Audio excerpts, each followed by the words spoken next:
बिस्मिल्लाहिर्रहमानिर्रहीम रब्बी यस्सिर वला तुअस्सिर तम्मिम बिल। तो बात हो रही थी एंगुलर वेलोसिटी की। आज हमने बात करनी है एंगुलर वेलोसिटी की, क्योंकि हम एंगुलर मोशन के हवाले से बात कर रहे थे।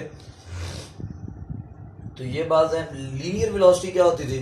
वो जो हाँ, लीनियर वेलोसिटी क्या होती थी? Linear displacement over time. Linear displacement over time. तो एंगुलर वेलोसिटी क्या होगी? Angular displacement over time. ठीक है जी। तो एंगुलर वेलोसिटी का फार्मूला क्या था? ओमेगा। एंगुलर डिस्प्लेसमेंट क्या होता है? जो वो सिंबल क्या था? Symbol theta. डेल्टा थीटा या थीटा बटा डेल्टा टी। अगर कोई body angle delta theta cover कर लेती है, जो है ये बॉडी को मिलाने वाला, ये फॉर एग्जांपल ये एक बॉडी है, ये यहाँ से यहाँ तक इसने डेल्टा थीटा एंगल कवर कर लिया डेल्टा टी टाइम में, तो ये इसके क्या कहलाएगी? Angular velocity. ठीक है जी। अब एंगुलर वेलोसिटी, इसका यूनिट क्या होगा? एंगुलर डिस्प्लेसमेंट का यूनिट क्या होता है? Angular displacement. हाँ जी, एंगुलर डिस्प्लेसमेंट का यूनिट कल हमने एंगुलर डिस्प्लेसमेंट का रेडियन, ऐसा यूनिट क्या है? रेडियन। ओवर टाइम का यूनिट क्या होता है? टाइम का सेकंड। तो ये वेलोसिटी का यूनिट क्या आ गया? रेडियन पर सेकंड। सेकंड। लेकिन रेवोल्यूशन पर मिनट भी यूज होता है, क्योंकि एंगल का एक और यूनिट था ना, रेवोल्यूशन, और टाइम का यूनिट मिनट भी है। तो रेवोल्यूशन पर मिनट, रेडियन पर सेकंड या रेवोल्यूशन पर मिनट, ये एंगुलर वेलोसिटी के यूनिट है। डिग्री पर सेकंड भी बाज़ औक़ात यूज हो जाते हैं। अच्छा, ये था हमारे पास एंगुलर। अब इंस्टेंटेनियस की अगर हम बात करेंगे तो हम पहले बांट चुके हैं कि फिर हम लिमिट क्या ले लेते हैं? Limit delta t approaches to zero delta theta over delta t. ये क्या बात? ये लिमिट वाली बात हम पहले कर चुके हैं कि हमने इस इंटरवल को इतना छोटा कर देना है कि ये जीरो को अप्रोच करना शुरू कर दे। टाइम इंटरवल इतना छोटा हो कि किसको अप्रोच करे? यानी कि जीरो ना हो, बस जीरो के करीब करीब हो। हाँ जी, जीरो ना हो लेकिन जीरो के बिल्कुल करीब हो, यानी जीरो को अप्रोच कर रहा हो। अब एंगुलर वेलोसिटी भी जो है वो वेक्टर क्वांटिटी, और इसकी डायरेक्शन भी कैसे फाइंड करेंगे? राइट हैंड रूल से। मैंने कहा जितनी भी एंगुलर क्वांटिटीज है, angular displacement, angular velocity, angular acceleration, angular momentum, उन सब की डायरेक्शन एक्सिस ऑफ रोटेशन के अलॉन्ग होगी और राइट हैंड रूल से फाइंड करेंगे। कैसे? अपने दाएं हाथ की उंगलियों को जो है वो रोटेशन की तरफ घुमाएंगे जिधर को बॉडी रोटेट कर रही है, तो अंगूठा जो है वो क्वांटिटी को जाहिर करेगा, एंगुलर वेलोसिटी को रिप्रेजेंट करेगा। ठीक है जी, यहाँ तक कोई कंफ्यूजन? अब हम बात करते हैं एंगुलर एक्सेलरेशन। क्या जी? Angular acceleration. Angular acceleration.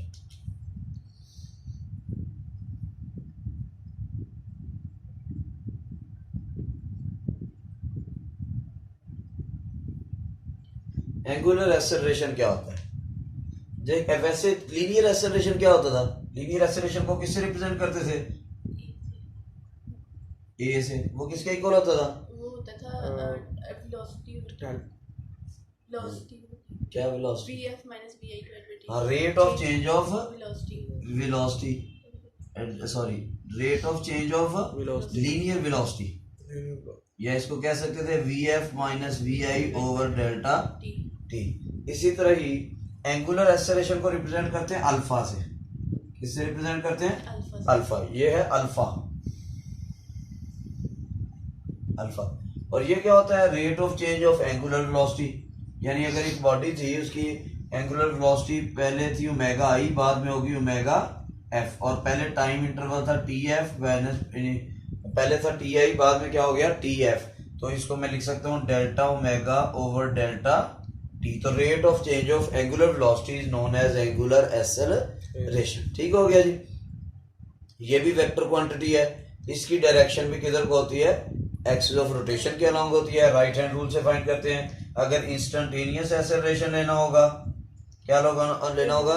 Instantaneous acceleration, तो वो क्या होगा? Limit delta t approaches to zero delta omega over delta t. ठीक हो गया जी। तो ये क्या कहलाता है? Instantaneous acceleration. यहां तक कोई कंफ्यूजन? ठीक हो गया, आगे चलते हैं।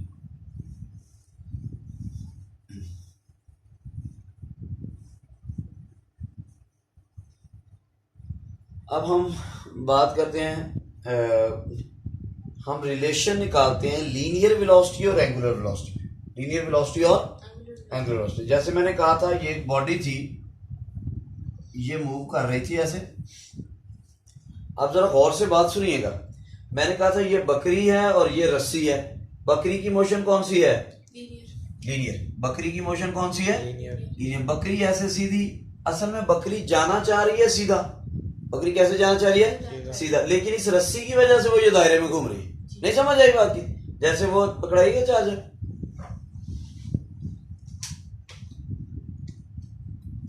ये है ना जी, इसको यहां से मैंने पकड़ा हुआ है, यहां से मैंने, ये कैमरे में आ रहा है, मैंने घुमाया इसको, नीचे कर दे, ये देखें अब फुल आ रहा है, ये देखें, ये है ना जी, ये ऐसे घुमाया, ये अब मैं इसको फेंक रहा हूं ऐसे, इसने जाना सीधा था, इस चार्जर के ऊपर मैंने कैसे फोर्स लगाई है? सीधी। लेकिन इस रस्सी की वजह से ये क्या हो गया? घूम गया। नहीं समझ आई बात की? इसका मतलब असल में इस चार्जर की मोशन क्या थी? लीनियर थी, सीधी थी, टेंजेंट के अलोंग। ये जो इस तरह लाइन होती है परपेंडिकुलर टू द सर्कल, वो क्या कहलाती है? टेंजेंट। तो ये इसकी मोशन टेंजेंट के अलोंग थी। इसकी इस चार्जर का ये जो डंडूसा है, इसकी वेलोसिटी टेंजेंट के अलोंग है, लीनियर वेलोसिटी है, लेकिन इस रस्सी की वजह से ये दायरे में घूम गया। सही है जी। इसी तरह इसकी वेलोसिटी लीनियर है, लेकिन इस ये अगर P है तो इस P की जो, हाँ जी,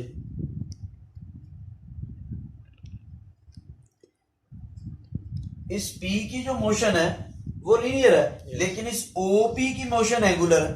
इस OP की मोशन क्या है? एंगुलर। लेट्स सपोज इसकी P की हमने पढ़ा था, अगर ये रेडियस R है और ये यहां से यहां तक आया है तो इसने एंगल थीटा कवर कर लिया और इसने डिस्टेंस S कवर कर लिया। जब ये यहां से यहाँ A पॉइंट से B पॉइंट तक आया है, इस पॉइंट को मैं कह देता हूं A पॉइंट, इस पॉइंट को मैं कह देता हूं B पॉइंट। तो जब A से B तक आया तो इस P ने डिस्टेंस S कवर कर लिया। ये दूसरे लफ्जों में इस बकरी ने जो डिस्टेंस S कवर कर लिया है, उस दौरान इस लाइन ने एंगल थीटा कवर कर लिया। तो आपको पता है S is equal to R theta, S is equal to, let's suppose इसने एंगल डिस्टेंस कवर किया डेल्टा S और इसने एंगल कवर किया डेल्टा थीटा। तो मैं दोनों तरफ डेल्टा से मल्टीप्लाई कर देता हूं। किससे मल्टीप्लाई कर देता हूं? इधर भी डेल्टा से मल्टीप्लाई कर दिया, इधर भी डेल्टा से। तो delta S is equal to R तो कांस्टेंट है, जब ये घूम रहा है तो रेडियस तो कांस्टेंट है ना, रेडियस तो चेंज नहीं हो रहा, इस रस्सी की लंबाई तो चेंज नहीं हो रही, तो जो कांस्टेंट होता है वो चेंज नहीं होता। डेल्टा किसको रिप्रेजेंट करता है? चेंज को। तो R तो कांस्टेंट है, तो इसके साथ डेल्टा नहीं आ सकता, तो सिर्फ किसके साथ आएगा? थीटा के साथ। लेट्स सपोज इस पॉइंटर को यहां से यहां पहुंचने में, यानी डेल्टा S डिस्टेंस कवर करने में डेल्टा T टाइम लगा। क्या टाइम लगा? तो इसका मतलब वही टाइम इसको ये इतना एंगल कवर करने में भी लगेगा। मैं दोनों को डेल्टा T पे डिवाइड कर देता हूं। दोनों को किस पे डिवाइड कर देता हूं? डेल्टा T पे। Delta S over delta T, ये क्या आ गया? Linear distance over time. ये क्या आ गया? डिस्प्लेसमेंट ओवर टाइम क्या होता है? वेलोसिटी। ये आ गई लीनियर वेलोसिटी। ये है इस पॉइंट की वेलोसिटी, इस पॉइंट की वेलोसिटी। और delta theta over delta T ये क्या है? Rate of change of angular displacement क्या हो गया? Angular velocity. क्या हो गया? Angular velocity. तो V is equal to R omega, ये हमारे पास इक्वेशन आ गई। ये V क्या है? इस पॉइंट की वेलोसिटी, और ओमेगा क्या है? इस लाइन की वेलोसिटी। उसकी एक और एग्जांपल सुन लें जरा। देखें, एक बंदा है, आपको मैं कहता हूं आपने इस कमरे के इर्द गिर्द एक चक्कर 1 मिनट में लगाना है। ओमेगा एंगुलर वेलोसिटी है। इस एंगुलर वेलोसिटी का यूनिट क्या होता है? रेवोल्यूशन पर मिनट या रेडियन पर सेकंड। और ये वेलोसिटी का यूनिट होता है मीटर पर सेकंड। ऐसी है कि नहीं? अब आप मुझे बताएं, मैंने इनको कहा कि आप इस कमरे के इर्द गिर्द एक चक्कर लगाएं। जब ये एक चक्कर लगा लेंगे, ये कितना एंगल कवर कर लेंगे? 360 डिग्री या 1 रेवोल्यूशन। 1 मिनट में इन्होंने इस कमरे में एक चक्कर लगाया, इनकी एंगुलर वेलोसिटी क्या हुई? 1 रेवोल्यूशन पर मिनट। 1 रेवोल्यूशन पर मिनट। आपको मैं कहता हूं आप इस 1 मिनट में इस पूरी कॉलोनी के इर्द गिर्द चक्कर लगाए। आपने 1 मिनट में पूरी कॉलोनी, तो आपने कितना एंगल कवर किया? नहीं, आपने एंगल कितना कवर किया जब एक चक्कर कॉलोनी? 360। आपका भी एंगुलर वेलोसिटी वही 1 रेवोल्यूशन पर मिनट है। नहीं समझे? इन्होंने इस कमरे के इर्द गिर्द एक चक्कर लगाया, 1 रेवोल्यूशन हो गया 1 मिनट में। आपने 1 मिनट में कॉलोनी के इर्द गिर्द एक चक्कर लगाना है। ये आपकी भी एंगुलर वेलोसिटी देखी जाए तो 1 रेवोल्यूशन पर मिनट है। क्या है? 1 रेवोल्यूशन पर मिनट है, लेकिन तेज किसको चलना पड़ेगा? आपने 1 मिनट में पूरी कॉलोनी के इसका मतलब अगर एंगुलर वेलोसिटी दोनों की सेम भी हो तो जिसका रेडियस ज्यादा उसकी लीनियर वेलोसिटी ज्यादा है। सही है, एंगुलर वेलोसिटी दोनों की सेम है, दोनों ने 1 रेवोल्यूशन पर मिनट किया। इन्होंने भी एक मिनट में एक चक्कर लगाया, आपने भी 1 मिनट में एक चक्कर लगाया, लेकिन आपका रेडियस ज्यादा था इसलिए आपको तेज भागना पड़ा, आपकी लीनियर वेलोसिटी ज्यादा थी। सही है, नहीं समझे बात को? नहीं समझ आए? इनको नहीं आई समझ? नहीं आई? सुने बात, देखिए ना मेरी बात सुने। इन्होंने इस कमरे के इर्द गिर्द एक चक्कर लगाया, इस कमरे के इर्द गिर्द एक चक्कर, एक चक्कर को क्या कहते हैं? रेवोल्यूशन या 360 डिग्री 1 मिनट में लगाया तो एंगुलर वेलोसिटी क्या होती है?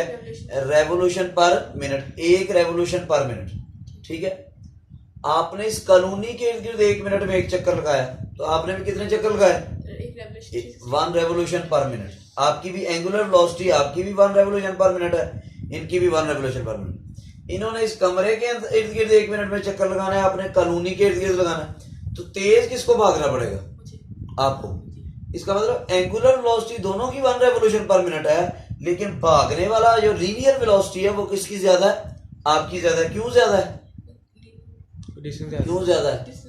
डिस्टेंस, लीनियर डिस्टेंस ज्यादा है। क्यों ज्यादा है? क्योंकि आपका रेडियस ज्यादा है, आपने जिस दायरे में घूमना है उसका रेडियस ज्यादा है। नहीं समझे बात?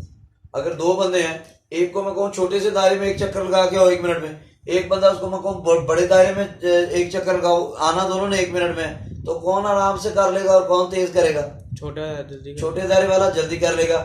चक्कर दोनों ने एक लगाना है, 1 मिनट में लगाना है, तो रेवोल्यूशन पर मिनट दोनों की जो एंगुलर वेलोसिटी है वो रेवोल्यूशन पर मिनट ही है, लेकिन भागेगा कौन तेज? जिसने बड़े दायरे में चक्कर लगाना है, यानी उसकी लीनियर वेलोसिटी ज्यादा होगी, लीनियर वेलोसिटी ज्यादा होगी। इसी बात को आगे ले चलते हैं। अच्छा, ये जो वेलोसिटी है ना, ये लीनियर वेलोसिटी है इस पॉइंटर P की, और आपको पता है ये टेंजेंट के अलोंग है। किसके अलोंग है? टेंजेंट के। यहाँ पे होगा तो ये होगी, यहाँ पे होगा तो ये होगी, ये टेंजेंट के अलोंग है, इसलिए इसको कहते हैं टेंजेंशियल वेलोसिटी। क्या कहते हैं? तो जब कोई पॉइंट या कोई बॉडी सर्कुलर पाथ पे मूव कर रही होती है तो किसी भी इंस्टेंट पे उसकी वेलोसिटी उस सर्कल के टेंजेंट के अलोंग होती है, और वो कहलाती है टेंजेंशियल वेलोसिटी। और ओमेगा तो आपको पता ही है एंगुलर वेलोसिटी। इसी बात को आगे ले चलते हैं।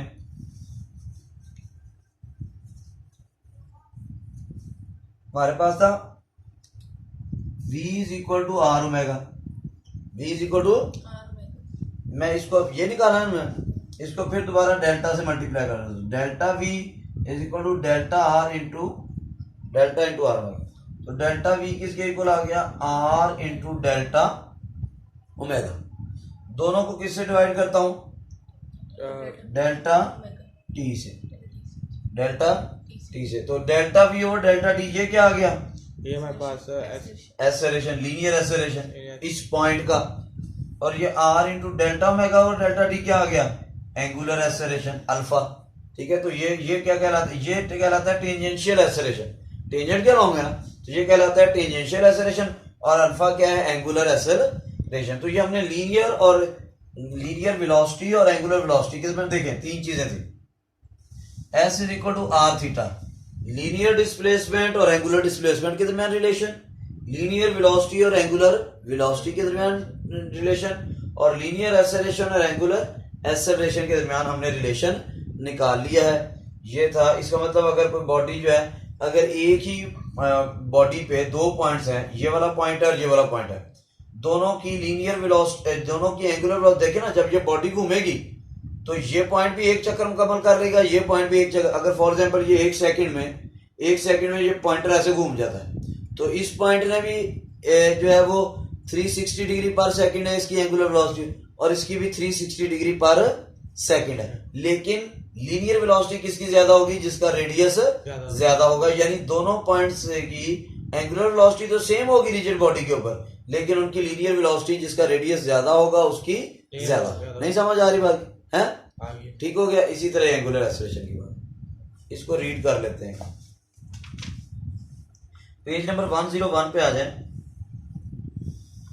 तीसरी लाइन पे। ये एंगुलर वेलोसिटी है ना, इसमें तीसरी लाइन पे, the rate at which the angular displacement is changing with time वो रेट जिसके एंगुलर डिस्प्लेसमेंट चेंज हो रहा है टाइम के लिहाज से वो क्या कहलाती है, एंगुलर वेलोसिटी। तो if delta theta is the angular displacement during the time interval delta t, the average angular velocity omega average during the interval t is given by omega average is equal to delta theta over delta t. The instantaneous angular velocity omega is the limit of the ratio delta theta over delta t as delta t following the instant t approaches to 0. Omega is equal to limit delta t approaches to 0 delta theta over delta t. In the limit when delta t approaches 0, the angular displacement would be infinitesimally small. So it would be a vector quantity and the angular velocity is defined by equation would be a vector. Its direction is along the axis of rotation and is given by right hand rule. ठीक है जी, इसको right hand rule से करते हैं। Angular velocity is measured in radian per second. Angular velocity को किस में जाहिर करते हैं? Radian per second में, which is its SI unit, जो इसका SI unit है। Sometimes it is also given in terms of revolution per minute, angular velocity का unit। नीचे आ जाए, angular acceleration है, तो ये चौथी लाइन से शुरू करें। The rate of change of angular velocity is called angular acceleration. If omega i and omega f are the values of instantaneous velocity of a rotating body at any instant t i and t f, the average angular acceleration will be alpha average is equal to delta omega over delta t. The instantaneous angular acceleration is the limit of the ratio delta omega over delta T as delta t approaches 0. Therefore, instantaneous angular acceleration is given by alpha is equal to limit delta t approaches to 0 delta omega over delta t. The angular acceleration is also a vector quantity. Angular acceleration भी क्या है? Vector, whose magnitude is given by this and whose direction is along the axis of rotation. Angular acceleration is expressed in units of radian per second square. Angular acceleration का unit radian per second square है। ये इतना ही करके आगे आ जाए। ये page number 103 page जो तीसरा पैरा है ना, suppose during the motion. Suppose during the course of its motion the point P moves through a distance P1 P2 is equal to delta S. फर्ज करें ये पॉइंट यहाँ से यहाँ तक गया, इसने कितना डिस्टेंस कवर कर लिया, डेल्टा S इन ए टाइम इंटरवल डेल्टा t। उस दौरान टाइम कितना लिया इसको, delta t, during which reference line OP has an angular displacement delta theta. इस लाइन ने कितना एंगल कवर कर लिया, delta theta radian during this interval. Delta S and delta theta related है, तो हम पढ़ चुके हैं डेल्टा S किसके इक्वल आ गया, R डेल्टा थीटा के, dividing both side by delta t, delta s over delta t is equal to delta theta over delta t. In the limit when delta t approaches to 0 the ratio delta s over delta t represents v। तो ये जो delta s बटा delta t है, ये velocity है, linear velocity है। The magnitude of velocity with which point p is moving, ये क्या है, इस पॉइंट p की वेलोसिटी। ठीक है, delta s over delta T क्या है, इस पॉइंट p की linear velocity. On the similarly delta theta over delta, जबकि delta theta और delta t क्या है, angular velocity omega of the reference line. So equation becomes v is equal to r omega. It can be seen that the point P is moving along the arc P1 P2. ये जो point P है, ये इस arc के along move कर रहा है। In the limit when delta t approaches 0, जब ये वक्त बहुत छोटा हो जाएगा तो ये बिल्कुल tangent के along पहुंच जाएगी इसकी direction. The length of P1 P2 becomes very small and its direction represents the direction of tangent, और इसकी direction tangent के along he. Thus, the velocity with which point P is moving on the circumference of the circle has a magnitude v and its direction is always along the tangent to the circle. इसकी direction हमेशा tangent के along होती है। That is why the linear velocity of the point P is also known as tangential velocity। इसलिए इसको tangential velocity भी कहते हैं। ये आपने पिछला सफा है ना 103, इसकी जो आखिरी लाइन है, velocity with which point P, यहाँ से लेके इस पैरे के एंड तक ये tangential velocity की definition है, इसको अच्छे तरीके से याद करना। Similarly, if the line OP is rotating with an angular acceleration alpha, the point P will also have a linear tangential acceleration. It can be shown that the two acceleration are related as A is equal to R alpha. यहाँ तक कोई confusion? बस इतना ही करें। अल्लाह आपका हामी नासिर।